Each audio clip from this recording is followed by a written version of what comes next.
Kisruh Barcelona dan La Liga terkait transfer bintang Brazil. Frenkie de Jong main bagus hadapi Atletico Madrid, apakah jadi dijual? Barcelona bakal menjalani jadwal padat pada Maret 2025. Pau Cubarsí kecewa usai ditahan imbang Atletico. Kisruh Barcelona dan La Liga terkait transfer bintang Brazil. Barcelona dan La Liga kembali berselisih, kali ini mengenai pendekatan klub untuk mengamankan transfer Vitor Roque ke Palmeiras.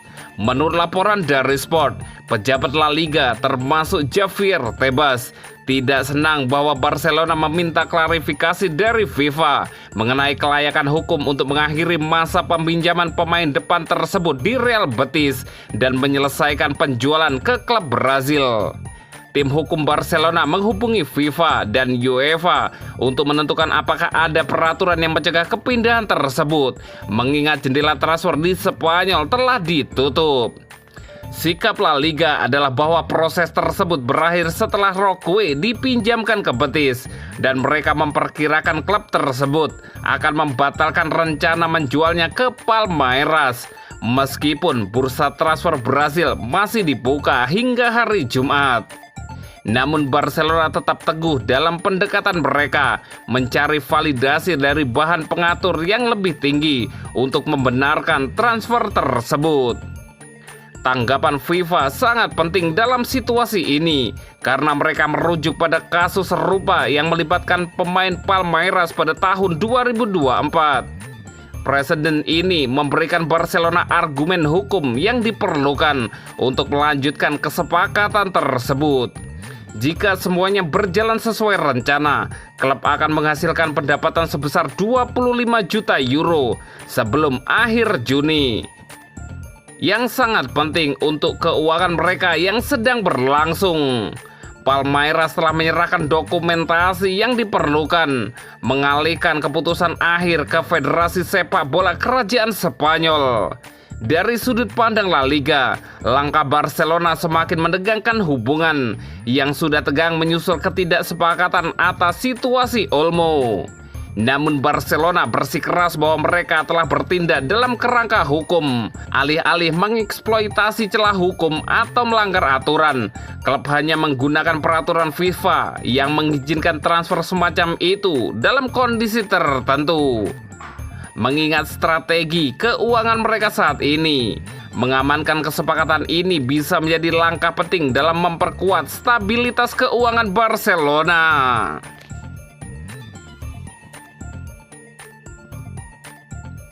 Frenkie de Jong main bagus hadapi Atletico Madrid, apakah jadi dijual?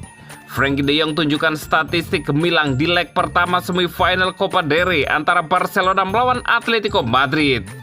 De Jong tercatat hanya mendapat menit bermain yang terbatas saat Barca menghadapi tim-tim papan atas seperti Bayern Munchen, Borussia Dortmund, Benfica di ajang Liga Champions.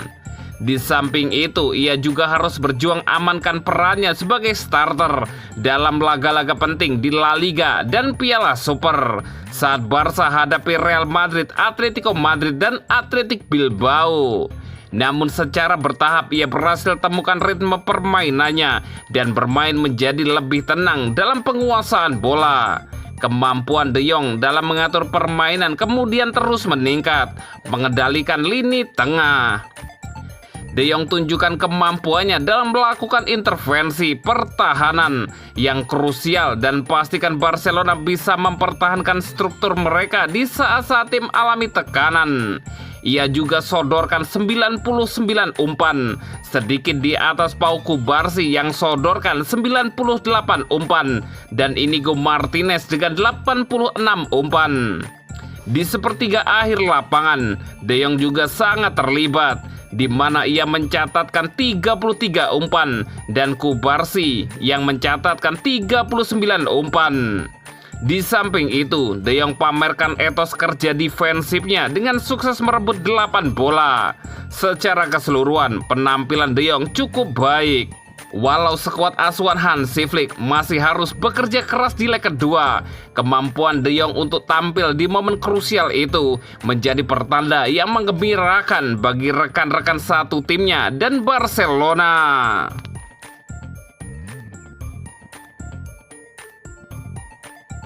Barcelona bakal menjalani jadwal padat pada Maret 2025. Barcelona akan menghadapi jadwal pertandingan yang padat dan menantang pada Maret 2025. Sejumlah laga krusial menanti Los Jules, baik di La Liga maupun Liga Champions. Teranyar Blaugrana bentrok dengan Atletico Madrid pada leg pertama semifinal Copa del Rey di Estadio Olympic Luis Campanis, Rabu 26 Februari 2025 dini hari waktu Indonesia Barat.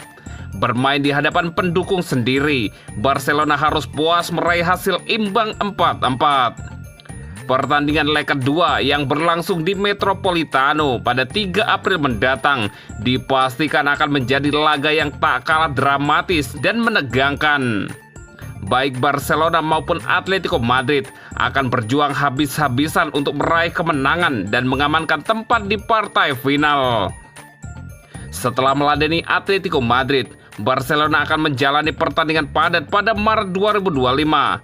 Tercatat pasukan Hansi Flick tersebut bakal menjalani 6 laga pada bulan depan.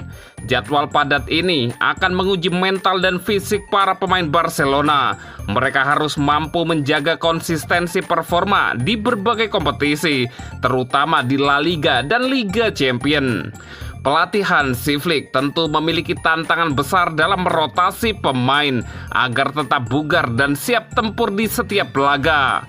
Para pendukung Barcelona tentu berharap tim kesayangannya mampu melewati semua rintangan dan meraih kesuksesan. Dan berikut jadwal pertandingan Barcelona selanjutnya.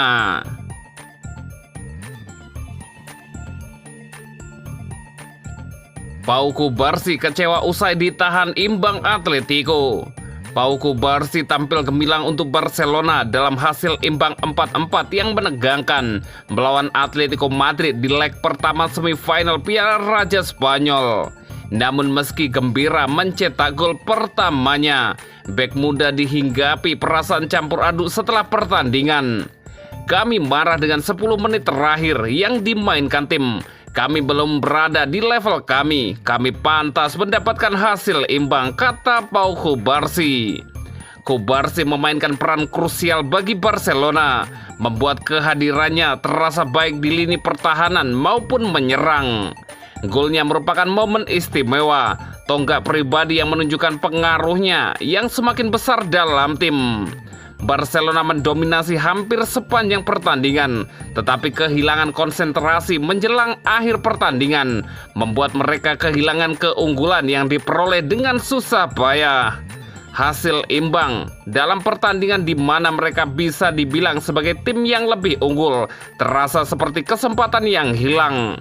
Pau Cubarsí mengakui bahwa timnya seharusnya bisa mengelola tahap-tahap air dengan lebih baik dan memahami pentingnya tetap fokus selama 90 menit penuh.